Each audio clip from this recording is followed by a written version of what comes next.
So when I think of examples of how people get helped by ASISTA in the real world, it's hard to pick just one, but before joining ASISTA, I worked for an organization that got technical assistance from ASISTA on a case for a mother and a son under the Violence Against Women Act. And they had been separated for almost 20 years, but they still talked to each other every day on the phone, and they had a really close bond to the point where the son would still call the mother if he was going to be out too late, even though obviously she couldn't enforce the curfew.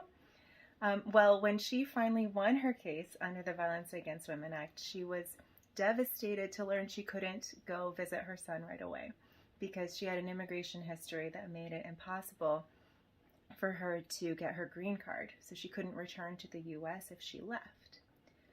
Well, she consulted several other attorneys, and they all told her no, it was impossible, and her son wouldn't be able to get his green card either, even though he had been included in her application, because she didn't get her green card first, and that's how it usually worked.